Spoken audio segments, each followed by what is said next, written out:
एक क्वेश्चन और करेंगे, पहले रिवैल्यूएशन पार्टनर कैपिटल और बैलेंस शीट का।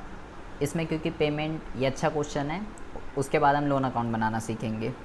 इस क्वेश्चन में क्या कहता है, XYZ पार्टनर हैं, 3:2:1 में पार्टनरशिप कर रहे हैं, बैलेंस शीट ये दे रखी है। ये बहुत अच्छा क्वेश्चन है, इसको ज़रा ध्यान से देखेंगे। क्रेडिटर दे रखे हैं, वर्कमैन कंपनसेशन दे रखा है, इन्वेस्टमेंट भी दे रखा है, तीनों की कैपिटल दे रखी है, बैंक दे रखा है, डेटर दे रखे हैं, प्रोविज़न दे रखे हैं, स्टॉक दे रखा है, इन्वेस्टमेंट, बुक वैल्यू है 15,000, लेकिन उसकी जो मार्केट वैल्यू है वो हो गई 17,600। पेटेंट है इतने के, मशीन है इतने की, गुडविल इतने की है 6,000 की, और एडवर्टाइजमेंट एक्सपेंडिचर भी है। क्वेश्चन अच्छा क्यों है, वर्कमैन कंपनसेशन भी है, इन्वेस्टमेंट फ्लक्चुएशन भी है, एडवर्टाइजमेंट एक्सपेंडिचर भी है, ठीक है जी, गुडविल भी दे रखी है, पुरानी गुडविल भी है, प्रोविज़न फॉर डाउटफुल डेप्ट भी है, और यहाँ पे जो पेमेंट की जा रही है पार्टनर को, देखिए Z रिटायर हो रहा है, तीसरे वाला पार्टनर जा रहा है, और किस किस बेस पे जा रहा है, goodwill of the firm is to be valued at this. कह रहा है फर्म की जो गुडविल की वैल्यू है वो इतनी है। एक गुडविल आपको यहाँ पे भी दे रखी है ऑलरेडी 6,000 की, ये पुरानी गुडविल है, और एक गुडविल आपको नीचे भी दे रखी है। तो कैसे करते हैं गुडविल की ट्रीटमेंट वो हम वहाँ पे देखेंगे। तो गुडविल का पॉइंट भी यहाँ पे इम्पॉर्टेंट है। पेटेंट की वैल्यू 20% से रिड्यूस हो चुकी है। मशीन की वैल्यू, अब यहाँ पे देखिए, यहाँ पे क्या लिखा है बेटा, यहाँ पे लिखा है बाय वर्ड, और यहाँ पे लिखा है टू वर्ड। यहाँ पे इसका मतलब क्या हुआ, इसका मतलब ये है, यहाँ पे लिखा है value of patent is to be reduce by 20%। Patent की वैल्यू 20% से कम हो गई है, और यहाँ पे लिखा है and date of machine to 90%। तो इसका मतलब ये नहीं है मशीन की वैल्यू 90% से कम हो गई है, मशीन की वैल्यू 90% तक आ गई है, ये इसका मतलब है यहाँ पे। तो टू और बाय का बहुत ही ज़्यादा चक्कर होता है। उसके बाद जो है प्रोविज़न बनाना है 6% का। Z took over the investment at the market value, Z investment लेके जा रहा है। वर्कमैन कंपनसेशन के अगेंस्ट में लाइबिलिटी भी है 750 रुपये की, और a liability of 4,000 include in creditor is not likely to be paid. Creditor जितने के भी हैं उसमें 4,000 के क्रेडिटर ऐसे हैं जिसको पैसे नहीं देने हैं। और जो Z है उसमें लिखा हुआ है amount due to Z is paid as follow. पैसे कैसे कैसे दिए जा रहे हैं, पैसे जो हैं बेटा, आपका नेट का इशू हो रहा है, इस वजह से ऐसा हो रहा है। अक्षिता आवाज़ आ रही है ना, सुरभि? हाँ जी आ रही है। कह रहा है भाई इतने पैसे तो इमीडिएटली दे दिए, 50% बैलेंस विद इन 1 ईयर, इतने तुरंत दे दिए, 50% पैसे आने वाले 1 साल में दिए जाएंगे, और बाकी का जो पैसा है ड्राफ्ट इशू कर दिया 3 महीने का, मतलब कि लाइक बिल ऑफ एक्सचेंज कह सकते हो। Give necessary general entries for the treatment of goodwill. कह रहा है गुडविल की तो जनरल एंट्री करवाई, रीवैल्यूएशन अकाउंट बना के दिखा दे, कैपिटल अकाउंट बना के दिखा दे, और बैलेंस शीट, मतलब सब कुछ करना है, और गुडविल की अलग से आपको जनरल एंट्री करके दिखानी है। हम यहाँ पे सबसे पहले जो है रीवैल्यूएशन अकाउंट हम यहाँ पे बनाते हैं। रीवैल्यूएशन अकाउंट की अगर हम बात करते हैं तो रीवैल्यूएशन अकाउंट किस तरीके से बनेगा, ये हो गया डेबिट साइड, ये हो गया क्रेडिट साइड। तो देख लेते हैं कौन कौन से पॉइंट है रीवैल्यूएशन के। पहला पॉइंट है पेटेंट का। कह रहा है पेटेंट की वैल्यू 20% से कम हो गई है। पेटेंट अभी जो है बेटा, अभी जो है 10,000 रुपये के पेटेंट मेरे को अभी शो हो रहे हैं, तो मैं 10,000 का 20% निकाल लेता हूँ। 10,000 का 20% 2,000 रुपये होता है। तो हम यहाँ पे लिख देते हैं टू पेटेंट, एसिड की वैल्यू कम हो रही है तो 2,000 रुपये यहाँ पे आ जाएगा। मशीन की वैल्यू 90,000 तक आ गई है, तो इसका मतलब क्या हुआ, इसका मतलब ये है 5,000 का 90% निकालिए आप। 5,000 का 90% कितना होता है, ये होता है 45,000। इसका मतलब क्या है, मशीन की वैल्यू 50,000 थी और मशीन की वैल्यू 45 हो गई, तो कितनी वैल्यू डाउन हुई है, 5,000 रुपये डाउन हुई है मशीन की वैल्यू। तो टू मशीनरी 5,000 रुपये यहाँ पे लिख देते हैं। उसके बाद कह रहा है भाई प्रोविज़न बनाना है डेटर का 6% पे, ऑलरेडी 2,000 का बना हुआ है, तो मैं पहले 6% देखता हूँ कितना होता है। तो आपको 40,000 का क्या करना है, आपको 40,000 का 6% निकालना है। तो जब बेटा आप 40,000 का 6% निकालोगे तो 2400 रुपये आएगा, क्योंकि 6 चौक 24 होता है। 2400 रुपये का मुझे प्रोविज़न बनाना है, लेकिन 2000 का तो मैंने ऑलरेडी बना रखा है, तो मैं क्या करूँगा, 400 रुपये का और बना दूंगा प्रोविज़न। प्रोविज़न लाइबिलिटी होती है, तो लाइबिलिटी इंक्रीज़ हो रही है मेरे ऊपर, तो यहाँ पे हम लिख देंगे टू प्रोविज़न। 400 रुपये से लाइबिलिटी और इंक्रीज़ हो जाएगी। बी पॉइंट कर लिया, सी पॉइंट कर लिया, डी पॉइंट का रिवैल्यूएशन से कोई लेना देना नहीं है। कह रहा है डी जो है जेड जो है वो इन्वेस्टमेंट लेके जाएगा, तो इसका इफेक्ट पार्टनर कैपिटल पे पड़ेगा। वर्कमैन कंपनसेशन जो मैंने बना रखा है 12,000 रुपये का बना रखा है वर्कमैन कंपनसेशन, और कहता है कि 750 रुपये की लाइबिलिटी है, तो फिर तो कोई दिक्कत ही नहीं, मैंने तो 12,000 का बना रखा है, जितना क्लेम है वो हटा के पैसे बांट देंगे पार्टनर कैपिटल अकाउंट के अंदर, तो इसका भी रिवैल्यूएशन से कोई लेना देना नहीं है। एफ पॉइंट को देखिए, कहता है a liability of 4,000 rupees include in creditor is not to be paid. 4,000 रुपये की एक लाइबिलिटी ऐसी है, मतलब क्रेडिटर कितने के हैं, क्रेडिटर आपके टोटल 21,000 के हैं, उसमें से एक 4,000 का क्रेडिटर ऐसा है, उसमें से एक 4,000 रुपये का क्रेडिटर ऐसा है जिसको आप पैसे नहीं देने हैं, तो मेरी लाइबिलिटी कम हो गई। लाइबिलिटी जब कम होती है तो हम यहाँ पे लिख देंगे बाय क्रेडिटर, तो यहाँ पे कितना आ जाएगा, यहाँ पे आ जाएगा बेटा आपका 4,000 रुपये। तो मैंने जितने भी पॉइंट दे रखे थे उसके अकॉर्डिंगली ये रिवैल्यूएशन का नहीं है, इसको हमने छोड़ दिया, ये रिवैल्यूएशन का नहीं है, इसको हमने छोड़ दिया, ये भी रिवैल्यूएशन का नहीं है, इसको हमने छोड़ दिया, ये भी रिवैल्यूएशन का नहीं है, इसको हमने छोड़ दिया, ये और ये 3 पॉइंट रिवैल्यूएशन के थे, उसको हमने कर लिया है।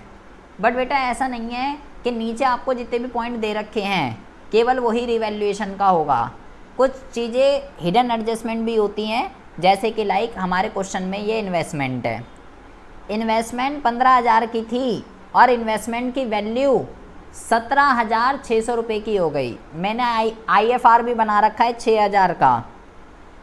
सुरभि क्यों बनाया जाता है बेटा इन्वेस्टमेंट फ्लक्चुएशन रिजर्व, इन्वेस्टमेंट की वैल्यू बढ़े उसके लिए या घटे उसके लिए।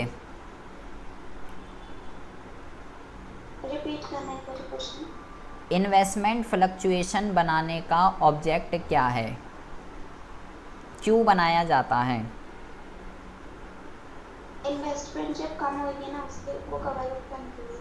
तो 15,000 से मेरी इन्वेस्टमेंट की वैल्यू 17,600 रुपये हो गई, 2,600 रुपये से मेरी वैल्यू बढ़ गई। तो यहाँ पे इन्वेस्टमेंट फ्लक्चुएशन रिजर्व के साथ क्या किया जाता था, क्या होगा इस 6,000 रुपये का, सारा डिस्ट्रीब्यूट होगा, 2,600 रुपये काट के होगा, या 2,600 रुपये और जोड़ दो इसके अंदर, 8,600 रुपये होगा, माइनस करके होगा। बहुत अच्छे। अभी यहाँ पे 2,600 रुपये से, सारा गलत बताया आपने, 2,600 रुपये से यहाँ पे हम क्या करेंगे, वैल्यू बढ़ रही है, तो यहाँ पे हम लिख देंगे बाय इन्वेस्टमेंट, तो इसको हिडन एडजस्टमेंट कहते हैं। बाय इन्वेस्टमेंट 2,600 रुपये, 2,600 रुपये से मेरी वैल्यू बढ़ रही है, तो ये आ गया यहाँ पे। अब मैंने पूरा कर लिया और मेरा कोई यहाँ पे रिवैल्यूएशन का कोई पॉइंट नहीं है, तो हम जो है देख लेते हैं, हमारा जो आ रहा है देख लेते हैं, 2,000, 5,000, 400, 4,000 हमारे पास आ जाएगा, 800 रुपये का हमारे पास लॉस आ जाएगा। तो बाय लॉस ट्रांसफ़र 800 रुपये का लॉस आ जाएगा, और X, Y और Z किस रेशो में बढ़ता है अक्षिता, रिवैल्यूएशन का प्रॉफिट और लॉस। आवाज़ आ रही है तो बता दीजिए। अक्षिता आवाज़ आ रही है बेटा आपको।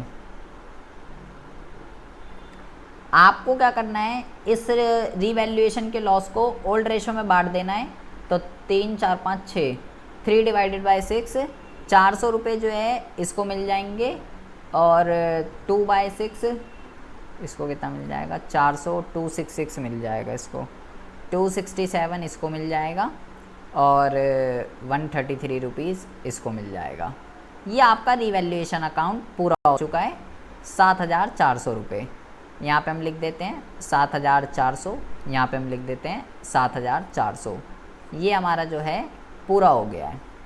अब हम बनाते हैं यहाँ पे पार्टनर कैपिटल अकाउंट, जो कि हमारा मेन मकसद है बनाने का। यहाँ पे आपको यह मैंने क्वेश्चन इसलिए लिया है, पार्टनर कैपिटल अकाउंट कैसे बनता है। पार्टनर कैपिटल अकाउंट यहाँ पे आ जाएगा आपका पर्टिकुलर, और पर्टिकुलर के बाद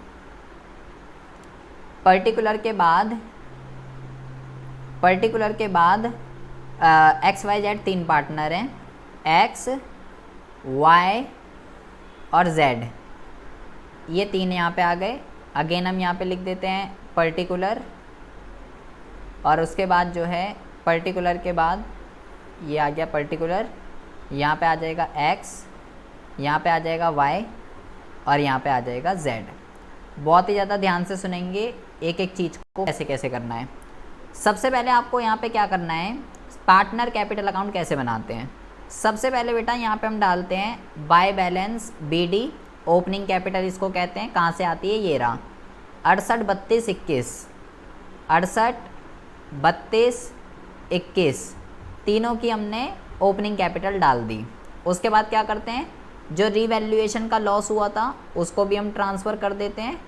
400, 167, 133 रीवैल्यूएशन का क्रॉस एंट्री चलती है, तो इधर आ गया रीवैल्यूएशन का लॉस। ओपनिंग बैलेंस डाल दिया मैंने, रीवैल्यूएशन का लॉस डाल दिया मैंने। अब बात करते हैं बटने वाली चीज़ों की। सबसे पहला जो है बेटा, ये एडवर्टाइजमेंट एक्सपेंडिचर 5250 का है, तो 5250 का है तो 2 एडवर्टाइजमेंट एक्सपेंडिचर 5250 का जो फिगर है ओल्ड रेशो में बढ़ती हैं सारी चीज़ें। 5250 3:2:1 में बांट देना है, तो 3/6 कर देंगे, तो ये आ जाएगा बेटा 2650, और 2 फिर 2 कर देंगे, 2/6 कर देंगे, ये आ जाएगा 1750, और फिर 1/6 कर देंगे, फिर 1/6 कर देंगे, तो ये आ जाएगा 875। तो मैंने एडवर्टाइजमेंट एक्सपेंडिचर को बांट दिया है। उसके बाद ये जो गुडविल है, जो पुरानी गुडविल होती है, इसको भी, ये भी क्या होगा, क्रॉस एंट्री चलती है। ये दोनों कंपोनेंट जो है इस तरफ आएंगे पार्टनर कैपिटल में। 6000 रुपये जो है इसको भी हम ख़त्म कर देते हैं, पुरानी गुडविल को राइट ऑफ कर देते हैं।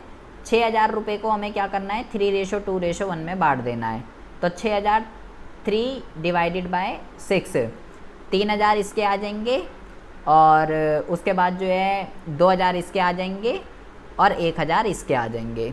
तो यहाँ पे हमारे को जितनी भी चीज़ें दे रखी थी, गुडविल और एडवर्टाइजमेंट, ये हो चुका है। अब आ जाते हैं इन दोनों कॉन्सेप्टों की, ये इधर आएंगे क्योंकि क्रॉस एंट्री चलती है अकाउंट्स के अंदर। लेकिन पहले बात करते हैं वर्कमैन कंपनसेशन की। 12,000 रुपये का है भाई, और नीचे कह रहा है 7,500 रुपये की, 7,500 रुपये की लाइबिलिटी भी है।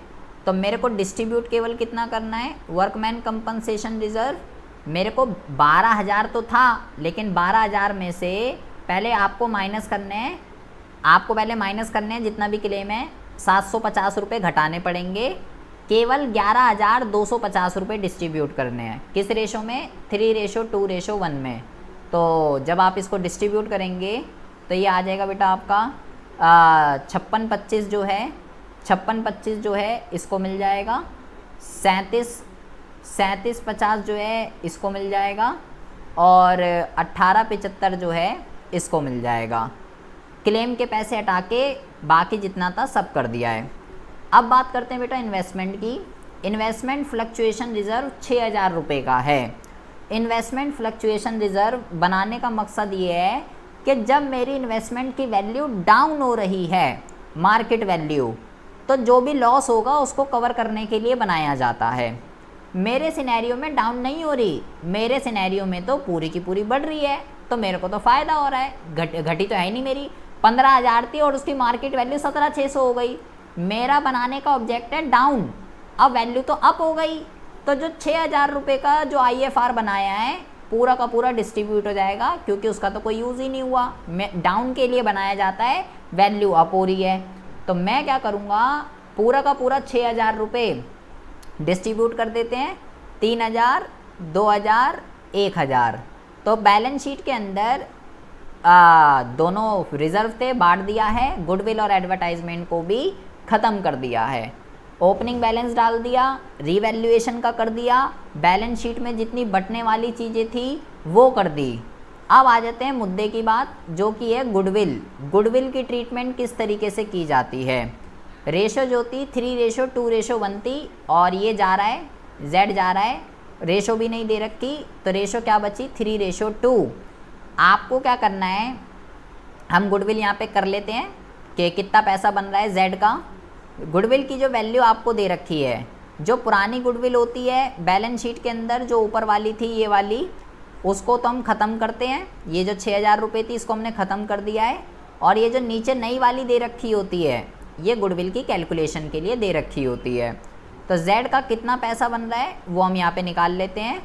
34,800 में Z का जो हिस्सा है 1/6 कर देते हैं, तो 34,800 डिवाइडेड बाय 6 कर दीजिए, तो Z का जो हिस्सा बनेगा वो बनेगा 5,800। 5,800 रुपये Z के बन रहे हैं, जो कि Z को मिलने हैं। किससे मिलने हैं Z को, कौन देगा ये पैसे।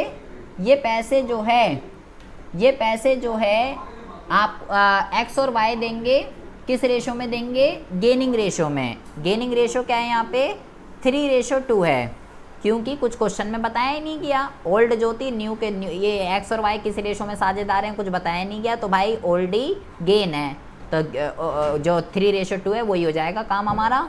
इस अमाउंट को 5,800 को 3/5 कर दीजिए, 3,480 रुपये। 3,480 रुपये X देगा, और बाकी का जो पैसा है यानी कि क्या कहते हैं 2,320 रुपये वो Y देगा। 3,480 और 2,320 इसको हम यहाँ पे कर लेते हैं, 3,480 और 2,320, ये X देगा ये Y देगा। कैसे लिखते हैं, गुडविल की ट्रीटमेंट सीख लीजिए। 2 जगह इम्पैक्ट पड़ता है, कल भी मैंने आपको सिखाया है। यहाँ पर आपको लिखना है बाय X कैपिटल अकाउंट, फिर लिखना है यहाँ पे बाय Y कैपिटल अकाउंट, और पैसे किसके अकाउंट में डाल देने हैं, पैसे डाल देने हैं Z के अकाउंट में। 3,480 रुपये X देगा, 2,320 रुपये Y देगा। ये तो Z को मिल गए, अब इनके अकाउंट से काट के भी दिखाते हैं। तो यहाँ लिखेंगे Z कैपिटल अकाउंट, और X के खाते से 3,480 रुपये, Y के खाते से 2,320 रुपये, ये आपने काट के इसको दिखा दिए। तो भाई मैंने जो है पहला पॉइंट कर दिया, गुडविल की ट्रीटमेंट कर दी, मैंने ये पॉइंट कर दिया, और ये रिवैल्यूएशन का था, ये वाला पॉइंट रह गया। लिखा है Z took over the investment eight market value. Z जो है इन्वेस्टमेंट लेके जा रहा है मार्केट प्राइस पे। मार्केट प्राइस कितना है 17,600। तो यहाँ पे अगेन लिखूँगा क्या कहते हैं Z कैपिटल लिख देते हैं, सॉरी यहाँ पे जो है एंट्री क्या होगी इसकी, Z capital account debit investment आएगा यहाँ पे इन्वेस्टमेंट लिख दीजिए, टू इन्वेस्टमेंट लिख दीजिए, और Z के अकाउंट से पैसे काट लीजिए क्योंकि वो लेके जा रहा है। तो हम यहाँ पे लिख देते हैं टू इन्वेस्टमेंट, और Z के अकाउंट से पैसे काट लेते हैं। किस पे लेके जा रहा है, मार्केट प्राइस पे लेके जा रहा है 17,600, इसका हिसाब किताब आ गया है जी। अब देख लीजिए, A पॉइंट हो गया, B हो गया, C हो गया, D हो गया, E हो गया, F हो गया, सारा हो गया जी। अब बात करते हैं G पॉइंट की। पहले इतना बता दीजिए कि इतना मुद्दा समझ में आ रहा है या नहीं। तनीषा बेटा आवाज़ आ रही है? यस सोनू आवाज़ आ रही है? कुछ आ रहा है समझ में? सुरभि आवाज़ आ रही है? अक्षिता सर मुझे पूछना है क्वेश्चन, फिर से आवाज कट गई थी। आपका यार नेट का इशू हो रहा था ना, इस वजह से। सर नेट का इशू है, मैंने सुना भी नहीं किया। देखिए एक बारी रुकिए। अब हमें क्या करना है, अब हमें जो है मैंने पूरा क्वेश्चन कर दिया है। अब हमें क्या करना है, सबसे पहले जो पार्टनर रिटायर हो रहा है उसका हम हिसाब किताब करते हैं। क्या करना है आपको, पहले इसका जेड का क्रेडिट साइड का टोटल करिए। जेड का क्रेडिट साइड में लिखा हुआ है 21,000 रुपये, 1875 रुपये एंड 1,000 रुपये एंड 3480 और लास्ट में लिखा हुआ है 2320 रुपये। मैंने जब इसका इधर का टोटल किया जेड का, तो भाई इसके इधर पैसे आ रहे हैं 29, इसके इधर के पैसे आ रहे हैं 29,675, इतना पैसा आ रहा है इसका। उसमें से डेबिट साइड पे जितनी भी फिगर हैं सारी फिगर को डिडक्ट कर दीजिए। जैसे कि कितनी फिगर है, 133 रुपये है, 875, ओहो एक मिनट रुकिए ज़रा, 29,675 में से 133 रुपये माइनस करेंगे, 875 रुपये माइनस कर दीजिए, 1000 रुपये माइनस कर दीजिए और 17,600 रुपये माइनस कर दीजिए। इसके जो इधर पैसे कम आ रहे हैं बेटा, इधर इसके पैसे कम आ रहे हैं 10,067 रुपीज़, 10,067 रुपीज़, 10,067 रुपये इसके कम आ रहे हैं इधर। इसको इतने पैसे देने हैं। अब ये पैसे कैसे दिए जा रहे हैं वो यहाँ से इसने हिसाब किताब लिख रखा है। कह रहा है 5,067 रुपये इमीडिएटली दे दो, तो भाई दे देते हैं।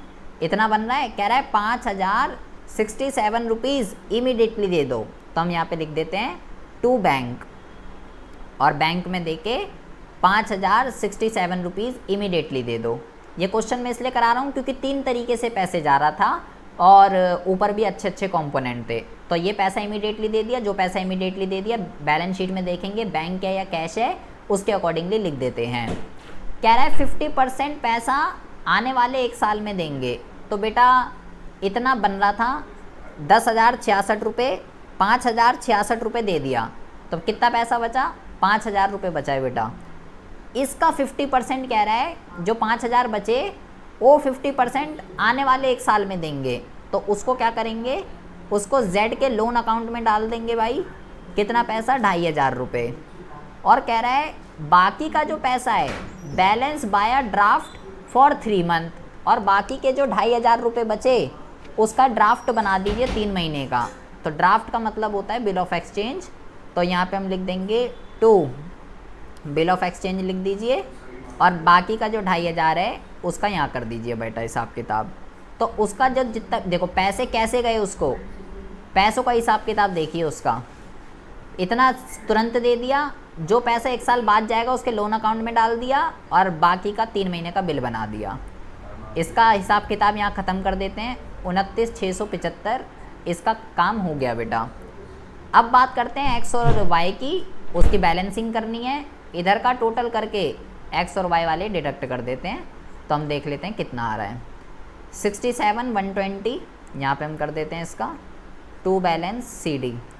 67,120 इसका इतना आ रहा है, और 31,413 31,413 ये बेटा एक्स और वाई का आ गया। ये अभी कंटिन्यू पार्टनर है।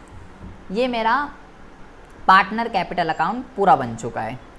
अब बात करते हैं बैलेंस शीट कैसे बनेगी इस क्वेश्चन में। बैलेंस शीट की अगर हम बात करते हैं तो बैलेंस शीट में देखिए बेटा, बहुत ज़्यादा ध्यान से सुनेंगे। बैलेंस शीट की अगर हम बात करें तो सबसे पहले पुरानी वाली को देख के ही बनती है, तो पुराने वाली को ही देख लेते हैं। पहला है बेटा क्रेडिटर। मेरे को बस ये देखना है कि क्या नीचे इस कंपोनेंट की कोई एडजस्टमेंट है, तो भाई है ये रही एडजस्टमेंट। 4,000 रुपये के क्रेडिटर कह रहा था अब पैसे नहीं देने, तो बेटा अब मैं क्रेडिटर कितने चढ़ाऊँगा, अब मैं क्रेडिटर 21 नहीं, अब मैं केवल 17 चढ़ाऊँगा। वर्कमैन कंपनसेशन पूरा डिस्ट्रीब्यूट हो चुका है, लेकिन आपको बेटा एक बात ध्यान रखनी है, पूरा तो डिस्ट्रीब्यूट हो चुका है, वर्कमैन कंपनसेशन का क्लेम कितना भी हो, ज़्यादा हो कम हो इक्वल हो कुछ भी हो, क्लेम बेटा बैलेंस शीट के अंदर आता है। वर्कमैन कंपनसेशन क्लेम चाहे रिजर्व के बराबर का केस हो, इक्वल का केस हो, ज़्यादा का केस हो, कम का केस हो, आपके ऊपर लायबिलिटी क्रिएट हुई है, आपको क्लेम देना है, वो आएगा ही आएगा। इन्वेस्टमेंट फ्लक्चुएशन रिजर्व मैं पूरा डिस्ट्रीब्यूट कर चुका हूँ, मेरे पास कुछ नहीं है। कैपिटल की बात कर लेते हैं। यहाँ पे हम लिखेंगे टू कैपिटल। एक्स और वाई पार्टनर हैं, अभी मैंने अभी बैलेंसिंग निकाली थी इसकी, कितना कितना आया था 67 120 31 413। इसको भी हम कर लेते हैं, ये हो गया। z का क्या सिनेरियो है, अब z का देखिए। z में क्या आएगा बेटा, z तो पार्टनर नहीं रहा। z में बेटा हमारे 5067 रुपीज़ तो उसको दे दिए, ठीक है। 2500 रुपये का लोन है और 2500 रुपये का बिल है, दोनों ही आपके ऊपर लाइबिलिटी है। तो यहाँ पे लिखेंगे टू z का लोन 2500। हाँ जी सर 5000 जो सर से पे करते हैं वो बैंक अकाउंट से मैनेज करते हैं। हाँ, वो अभी होगा इफ़, अभी मैंने बैंक का डाला, अभी तो मैं लाइबिलिटी साइड बता रहा हूँ। ये आ गया लोन, ये आ गया बिल ऑफ एक्सचेंज। तो लाइबिलिटी साइड जो है बेटा हमारा हो चुका है सारा। अब आ जाइए इधर मुद्दे पे, नीचे से देखते हैं। पहले एडवर्टाइजमेंट ख़त्म हो चुका है, गुडविल ख़त्म हो चुकी है, मशीन की कोई ट्रीटमेंट नहीं थी, सीधा 50,000 रुपये चढ़ा रहा हूँ मशीन के। ओहो यहाँ 2 नहीं आएगा बेटा, बैलेंस शीट बना रहे हम, कुछ नहीं आएगा ये 2। मशीन आएगा इधर, मशीनरी, मशीन जो है 50,000 आ जाएंगे सीधा 50,000, कोई एडजस्टमेंट नहीं थी। पेटेंट की एडजस्टमेंट थी। पेटेंट कह रहा था 20% से रिड्यूस हो चुके हैं, 2000 से रिड्यूस हो चुके हैं। तो पेटेंट अब मैं कितने चढ़ाऊँगा, 10,000 नहीं, पेटेंट में अब 8,000 चढ़ाऊँगा। इन्वेस्टमेंट तो जेड ले गया, तो मेरे पास तो बची नहीं, तो ये यहाँ पे नहीं आएगी। स्टॉक 30,000 का था, स्टॉक की कोई एडजस्टमेंट थी नीचे, स्टॉक की कोई एडजस्टमेंट नहीं थी नीचे, तो ऐसे कैसे ही चढ़ा देंगे जिसकी कोई एडजस्टमेंट नहीं होती। तो स्टॉक 30,000 रुपीज़। उसके बाद जो है बेटा डेटर का देख लेते हैं। 40,000 के डेटर हैं, डेटर 40,000। और आपको बेटा एक चीज़ ध्यान रखनी है, अब मुझे प्रोविज़न माइनस करना है। कितना माइनस करूं, 2000 माइनस करूं, या नीचे तो मैंने और बनाया था बेटा। मैंने देखो 40 का 6% कितना होता है, 2400 रुपये। 2400 का मुझे बनाना था, 2000 का ऑलरेडी बना हुआ है, तो 400 का मैंने और बना लिया था। ये न्यू रिक्वायरमेंट है, न्यू मुझे इतने का बनाना है, ओल्ड इतने का बना हुआ है, तो 400 का मैंने और बना लिया था। आपको बेटा ध्यान रखना है, बैलेंस शीट के अंदर हमेशा न्यू प्रोविज़न आता है, न्यू। कोई भी केस हो दुनिया में 2400 रुपये माइनस होंगे यहाँ से, 2400 रुपये। कोई भी केस हो इसके अंदर न्यू प्रोविज़न माइनस होता है। यहाँ पे आ जाएगा 37,600। बात कर लेते हैं बैंक की। 5750 रुपये आपके पास थे, बैंक की 5750 आपके पास थे, जिसमें से 5067 रुपीज़ आपने उसको दे दिए, पेमेंट कर दी थी आपने। और देख लीजिए, और तो कुछ नहीं है यहाँ पे, बैंक तो है नहीं, यहाँ पे बस एक ये था, इसको पैसे दिए हैं 5067 रुपीज़। तो देख लेते हैं हमारे पास कितने पैसे रह गए। 5750 में से माइनस कर देते हैं 5067, 683, 683 रुपये हमारे पास बैंक में अभी भी बचे हुए हैं। और देख लीजिए बेटा, कोई कंपोनेंट रह तो नहीं गया। क्रेडिटर हमने कर दिए, ठीक है, क्रेडिटर हो गए, यहाँ तो हो गया था पूरा। नीचे एक बारी देख लीजिए, मशीन हमने, अच्छा मशीन की बेटा मशीन हमने गलत डाल दी। मशीन को 45 डालना है, मशीन की ट्रीटमेंट दे रखी है, मशीन को 45,000 डालना है, मशीन की ट्रीटमेंट दे रखी है। ये रही, प्रोविज़न डाल दिया, वो ले गया, वर्कमैन डाल दिया, क्रेडिटर हो गया, ये भी डाल दिया। पूरा क्वेश्चन हो चुका है बेटा हमारा। बैलेंस शीट को मिला लेंगे, आंसर आपका आ जाएगा 1,43,000, 1,21,283, 1,21,283 रुपये, ये आ जाएगा आपका बैलेंस। इस तरीके से पूरा क्वेश्चन अटेंड किया जाता है।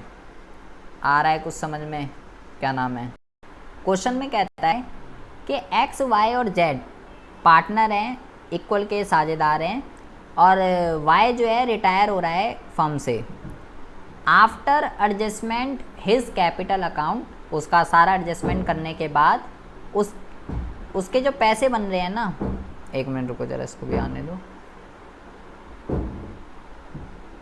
उसके जो पैसे बन रहे हैं सारी एडजस्टमेंट करने के बाद 3 लाख रुपए कह रहा है उसका क्रेडिट बैलेंस है 3 लाख रुपए 1 अप्रैल 2016 को। देखिए अक्षिता, कह रहा है बेटा एक्स वाई और जेड पार्टनर हैं, इक्वल के पार्टनर हैं, वाई रिटायर हो रहा है और सब जब वो रिटायर हो रहा है सारी एडजस्टमेंट करने के बाद उसके जो पैसे बन रहे हैं ना 3 लाख रुपए बन रहे हैं, उसके पैसे 3 लाख रुपए, उसको 3 लाख रुपए देने हैं। Balance due to Y is to be paid in 3 equal annual instalment along with interest 10% per annum. ये जो 3 लाख रुपए हैं, कह रहा भाई 3 किस्तों में पैसे चुकाने हैं, 3 लाख रुपए 3 किस्तों में जाएंगे, मतलब किस्त कितने की बनेगी, किस्त है एक किस्त बनेगी 1 लाख रुपए की, क्योंकि 3 लाख को 3 किस्तों में देने हैं। कह रहा भाई 3 इक्वल एनुअल इंस्टॉलमेंट। एनुअल का मतलब क्या होता है बेटा, एनुअल का मतलब है साल में एक बारी किस्त जाएगी। ऐसा भी क्वेश्चन हो सकता है बेटा साल में 2 बारी किस्त जा रही है, 6 महीने में भी किस्त जा सकती है। किस्त चाहे 6 महीने में जाए चाहे 1 साल में जाए, करना एक बारी आपको 1 साल का समझ में आ गया तो 2 बारी जाएगी तो 2 बारी कर देंगे 1 साल के अंदर, क्या दिक्कत आ रही है। कॉन्सेप्ट समझिए। कह रहा है prepare Y loan account until he is paid amount due to him, the firm close is book 31 March every year. ये क्वेश्चन बेटा लोन अकाउंट को समझने के लिए बहुत ही इजी और बहुत ही सिंपल क्वेश्चन है। अगर आपको ये समझ में आ गया तो आपको कोई भी दिक्कत नहीं होने वाली है। तनीषा बेटा क्वेश्चन समझ में आ गया, क्या कह रहा है ये? Yes sir. अच्छा, अब ज़रा बहुत ही ज़्यादा ध्यान से सुनेंगे। हमने अभी यहाँ पे ये जो पार्टनर कैपिटल अकाउंट बनाया है बेटा, यहाँ पे आप देखोगे ये लोन अकाउंट आपको यहाँ दिख रहा है जेड। हाँ जी, ये 3 लाख किसको देने हैं जो रिटायर हो रहा है उसको? हाँ जैसे मैं आपको बताता हूँ, जैसे हमने अभी ऊपर वाला क्वेश्चन करा था पार्टनर कैपिटल अकाउंट, तो यहाँ पे जेड रिटायर हो रहा था तो हमने उसके लोन अकाउंट में कितने पैसे डाल दिए, हमने उसके लोन अकाउंट में 2500 रुपये डाल दिए। ठीक है, तो जैसे मान लो अगर मुझे इसको पेमेंट करनी होती तो मैं यहाँ पे क्या बनाता, मैं यहाँ पे बनाता जेड लोन अकाउंट और उसके बाद ये जो पैसे होते हैं लोन के 2500 रुपये, इसको ये इधर ट्रांसफ़र होंगे क्योंकि इसके बाद बनता है पार्टनर कैपिटल अकाउंट के बाद।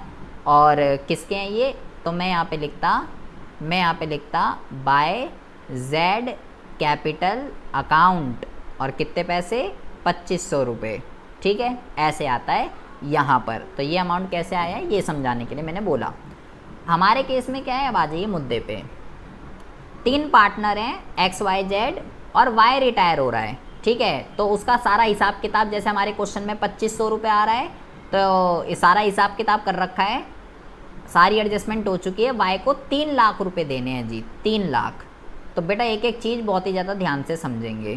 तो 3 लाख रुपए देने हैं तो वही पार्टनर कैपिटल अकाउंट से क्रॉस ऐसे आएगी एंट्री, किस डेट को, 1 अप्रैल को। क्या लिखूँगा, वाई कैपिटल, क्या लिखूँगा, वाई कैपिटल अकाउंट।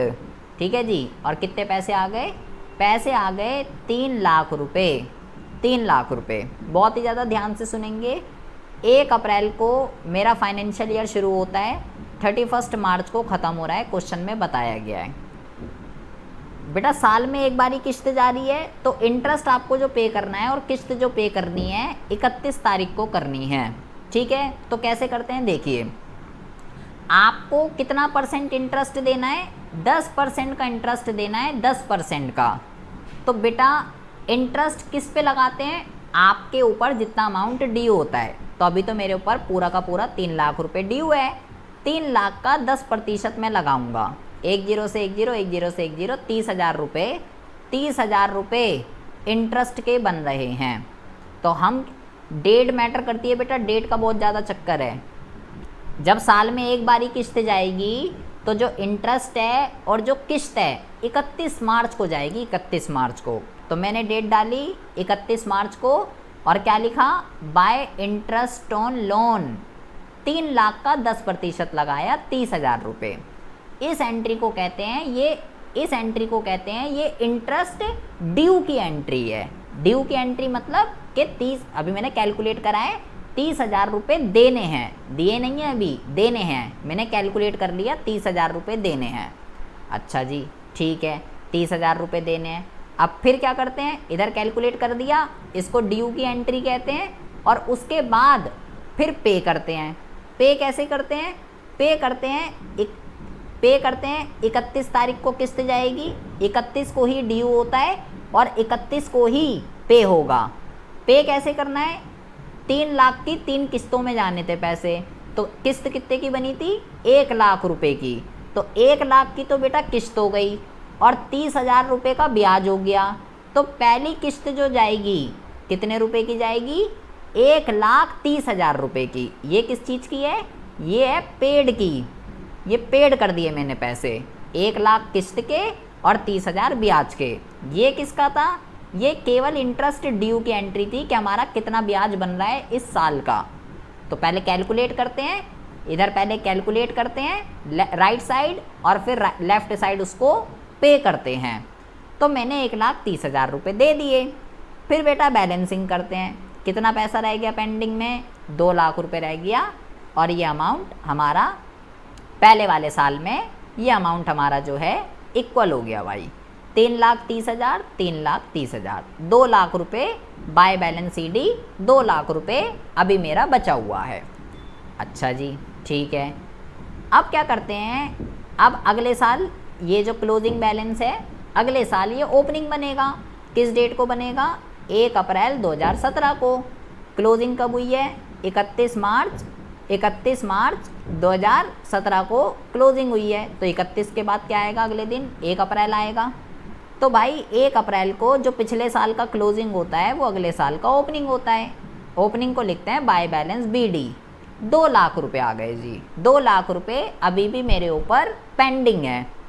अब जो ब्याज लगाना है बेटा 2 लाख का 10%, तो 2 लाख का 10% कितना होता है भाई, 2 लाख का 10% जो होता है वो होता है बेटा 20,000 रुपये। तो ब्याज किस डेट को जाएगा, फाइनेंशियल ईयर ध्यान रखिए, फाइनेंशियल ईयर 1 अप्रैल 2017। अब नया फाइनेंशियल क्या आया, 1 अप्रैल 2017 से 31 मार्च 2018, ये आया अब नया फाइनेंशियल ईयर।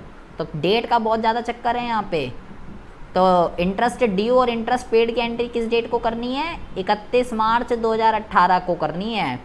तो 31 मार्च 2018 को पहले ड्यू की एंट्री मार दी, 20,000 रुपये ड्यू, और फिर राइट साइड ड्यू करते हैं और लेफ्ट साइड 31 मार्च 2018 को ही 1 लाख की किस्त और 20,000 रुपये का ब्याज। तो टोटल दूसरी किस्त कितने की जाएगी, 1,20,000 रुपये की जाएगी। और पैसा कितना रह गया, पेंडिंग कितना रह गया, बाय बैलेंस BD 1 लाख रुपये पेंडिंग रह गया जी। अच्छा, अब जो पिछले साल का क्लोजिंग होता है वो अगले साल का फिर से ओपनिंग उतरेगा बेटा। हमने जो है देखिए दोबारा, हमारे ऊपर बेटा 3 लाख रुपए ड्यू थे, मेरे को 3 लाख रुपए वाई को देने थे 10% के ब्याज के साथ। पहले 3 लाख का 10% निकाला, 30,000 रुपये ब्याज बैठ रहा है। तो मेरे को 3 लाख को 3 किस्तों में देना है। तो 1 लाख की किस्त, 3,000 का ब्याज, टोटल 1,30,000 की पहली किस्त जाएगी, 2 लाख रुपये पेंडिंग। जो पिछले साल का क्लोजिंग होता है वो अगले साल का ओपनिंग, फिर 2 लाख का ओपनिंग, 2 लाख का 10% 20,000 रुपये, 1 लाख की किस्त, 20,000 का ब्याज, दूसरी किस्त जाएगी 1,20,000 की, 1 लाख रुपये पेंडिंग। फिर जो पिछले साल का क्लोजिंग होता है वो अगले साल का ओपनिंग होता है, 1 लाख रुपये पेंडिंग, 1 लाख का 10% 10,000 रुपये, 10,000 का ब्याज। किस्त कितनी जाएगी, 1 लाख की किस्त, 10,000 का ब्याज, तो टोटल पैसा कितना हो गया, 1,10,000 पे कर दिया। अब यहाँ देखो, यहाँ पे टू बैलेंस CD नहीं आया। क्यों नहीं आया, अबे दे तो दी सारी किस्तें, 3 किस्तें थी, तीनों किस्त पे कर दी, 1 2 3, पैसा कहाँ बचा, यहाँ 1,10,000 1,10,000 हो गया बराबर, तीनों किस्तें चली गई, तीनों ब्याज चले गए, पूरा पैसा उसका हमने चुका दिया है। तो इस तरीके से क्या करते हैं, इस तरीके से अगर साल में एक बारी जा रहा है तो करते हैं बेटा बहुत ही ज़्यादा ध्यान से सुनेंगे प्लीज़। अगर साल में 2 बारी जा रहा है तो भाई 2 बारी जाने का क्या मतलब है, मतलब 6-6 महीने में किस्त जा रही है। एक क्वेश्चन है ऐसा और आ जाता है एग्ज़ाम में, साल में 2 बारी किस्त जा रही है 6-6 महीने में, तो 6 महीने कब होंगे भाई, अप्रैल से, अप्रैल मई जून जुलाई अगस्त सितंबर, 30 सितंबर को जो है 6 महीने होंगे, तो पहली किस्त बनेगी 30 सितंबर को और दूसरी बनेगी 31 वाली को।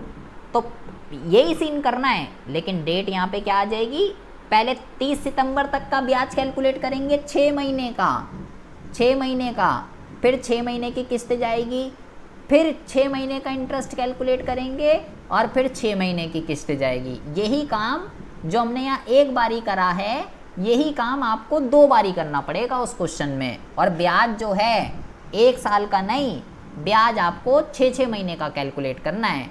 जब 30 सितंबर को किस्त जाएगी तो 6 महीने का, जब 31 मार्च को किस्त जाएगी अगेन 6 महीने का। बस वो ब्याज ब्रेक हो जाता है 6 महीने में, और ये काम आपको 2 बारी करना पड़ेगा। मैं कोई क्वेश्चन देखता हूँ, अगर कोई मिलता है ऐसा जिसमें 2 बारी किस्त जा रही है तो वहाँ पे भी देखना पड़ेगा। और एक बात तो ये ध्यान रखनी है बेटा, दूसरी बात यहाँ पे क्या ध्यान रखना है आपको, मैंने बोला एक तो बेटा यहाँ पे डेट का चक्कर है, मतलब बच्चा कंफ्यूज हो जाता है। फाइनेंशियल ईयर क्या चल रहा है, फाइनेंशियल ईयर बहुत ही ज़्यादा मैटर करता है बेटा यहाँ पे। कब 1 अप्रैल आएगा तो अगली डेट कब आएगी, अगले साल वो कब होगा। दूसरा बेटा ये मैटर करता है फर्म अपने अकाउंट कब क्लोज कर रही है। अभी तो ये फाइनेंशियल ईयर को फॉलो कर रही है, तो बेटा 31 मार्च को ही होगा, 1 अप्रैल से शुरू होगा तो 31 मार्च को ही ख़त्म होगा। इस वाले केस में तो कोई दिक्कत नहीं है बेटा, लेकिन किसी किसी क्वेश्चन में ऐसा लिखा रहता है the firm close it's book 31 December every year. उस क्वेश्चन में बेटा लफड़ा हो जाएगा। क्यों उस क्वेश्चन में लफड़ा क्यों हो जाएगा, मतलब 1 अप्रैल से ही होगा वो, और वो अपने अकाउंट कब क्लोज कर रही है 31 को, मतलब कैलेंडर ईयर को फॉलो कर रही है। तो ऐसी सिचुएशन में बेटा हमें 9 महीने की कैलकुलेशन करनी पड़ेगी, 1 अप्रैल से लेके 31 दिसंबर तक। तो 2 क्वेश्चन हैं थोड़े टेढ़े, मैं देखता हूँ अगर इसमें मेरे को कोई मिलता है ऐसा कोई क्वेश्चन। जैसे कि एक ये वाला क्वेश्चन देखते हैं, इसमें क्या कह रहा है, Rakesh retire from the firm, the amount due to him was determined 90,000 रुपये। राकेश जा रहा है और भाई सारा हिसाब किताब करके 90,000 रुपये बन रहे हैं इसके। It was decided to pay the due amount as follow, और जो उसका पैसा बन रहा है उसका हिसाब किताब इस तरीके से किया जा रहा है। 30,000 रुपये तो तुरंत ही दे दिए जिस डेट को वो रिटायर हो रहा था, तो 90 बन रहे थे भाई साहब के, 90 में से 30 तो तुरंत ही दे दिए, तो कितना रह गया 60,000 रुपये रह गया जी इसका balance. Balance in 3 yearly instalment, balance in 3 yearly instalment, 60,000 रुपये जो बने हैं वो 3 किस्तों में जाएंगे। कैसे कैसे, first 2 instalment being 26,000 including interest, यहाँ कैलकुलेट करके दे रखा है, कुछ करना ही नहीं। कह रहा है शुरू की जो 2 किस्तें हैं, पहली किस्त भी 26,000 की जाएगी, ब्याज जुड़ा हुआ है इसके अंदर, दूसरी किस्त भी 26,000 की जाएगी, and balance amount as last installment. तो balance amount at last installment, तो कितना बचा 60,000 देना था बेटा, 60,000, ठीक है। 60,000 में से 2 किस्तें दे चुका है ये, 26,000 और 26,000, और ये 26,000 में इंटरेस्ट इंक्लूड है बेटा, इंटरेस्ट इंक्लूड है इस 26,000 में।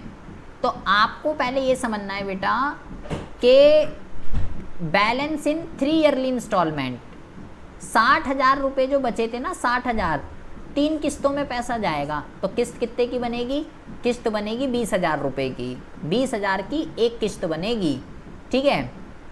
26,000 रुपये पहली EMI जा रही है, 26,000 रुपये दूसरी EMI जा रही है। तो पहले जैसे देखो 10% का जब आप इंटरेस्ट लगाओगे तो बेटा 60,000 का 10% 6,000 रुपये होता है। तो ये जो 26,000 रुपये की किस्त जा रही है, इसमें 20,000 का प्रिंसिपल अमाउंट है और 6,000 रुपये का इंटरेस्ट है, ये आपको समझना है। और लास्ट का जो पैसा बचेगा वो हम यहाँ पे कर लेंगे। देखिए पहले 60,000 रुपये पेंडिंग थे, 6,000 रुपये का ब्याज, क्योंकि 60,000 का 10% कितना हो गया, 60,000 का 10% 6,000 रुपये हो गया, ये यहाँ पे आ गया। पहले ड्यू करा और 26,000 रुपये पे कर दिया। ये आ गया 40,000। अगले साल ओपनिंग आया। अब ज़रा ध्यान से समझना है आपको यहाँ पे, उसने क्वेश्चन में बोला शुरू की जो 2 इंस्टॉलमेंट है ना वो 26,000 की जाएगी, 26,000 की। तो बेटा अब आप ये, और नीचे क्वेश्चन में दे रखा है, नीचे क्वेश्चन में दे रखा है 10% का इंटरेस्ट देना है आपको। तो बेटा आपको 40 का 10% कितना होता है, 4,000 रुपये। देखो बहुत ही ज़्यादा ध्यान से सुनेंगे, एक लफड़ा क्या है इस क्वेश्चन में। फर्स्ट इंस्टॉलमेंट जो गई है वो 26,000 की गई है, ठीक है, जिसमें से 20,000 की तो मेरी किस्त है, 20,000 की किस्त है और 6,000 रुपये का ब्याज है, ठीक है जी, ओके है। अब ये जो दूसरी EMI जो मेरी जा रही है, दूसरी वो कह रहा है दूसरी भी 26 की जाएगी, दूसरी भी 26 की जाएगी। लेकिन बेटा जब मैंने ब्याज कैलकुलेट करा 40 का 10% तो 4,000 रुपये होता है। तो भाई 4,000 रुपये ब्याज है और टोटल 26 है, तो प्रिंसिपल अमाउंट कितना जाएगा, प्रिंसिपल अमाउंट जाएगा 22,000 रुपये, 20 नहीं जाएगा इस बारी। ये ध्यान रखना है आपको इस क्वेश्चन के अंदर, क्योंकि दूसरी EMI भी उसने बोली है 26 की ही है। तो दूसरी 26 की है, लेकिन ब्याज तो 4,000 ही बनेगा ना, क्योंकि पहली किस्त देने के बाद आपका पेंडिंग कितना बचा, 40,000। 40 का 10% तो 4,000 रुपये होता है। तो 4,000 का ब्याज और 22,000 रुपये प्रिंसिपल जाएगा, तो ये हो गया 26,000। अब जो है 20 और 22 टोटल कितने हो गए, 20 और 22 टोटल हो गए बेटा 42,000। तो उन्होंने बोला बैलेंस जाएगा तीसरी इंस्टॉलमेंट में, बैलेंस कितना रह गया, 18,000 रुपये। 60 में से मैं 42 दे चुका हूँ, तो 18,000 रुपये रह गया। ये यहाँ पे आएगा ओपनिंग बैलेंस, 18 का 10% 1,800 रुपये, तो 18,000 रुपये प्रिंसिपल अमाउंट और 1,800 रुपये का इंटरेस्ट। किस्त जाएगी तीसरी 19,800 रुपये की। तो यहाँ पे बेटा कैलकुलेशन का चक्कर है सारा का सारा, कितने का ब्याज है, कितने की किस्त है, दिमाग यहाँ पे आपको दौड़ाना पड़ेगा। आ रहा है सोनू कुछ समझ में? Yes sir. सुरभि, अक्षिता, तनीषा, क्या कह रहे हो? यस सर, आ रहा है। अच्छा, अब आप इसमें लोन अकाउंट के और क्वेश्चन देखते हैं, 1 मिनट रुकिए ज़रा।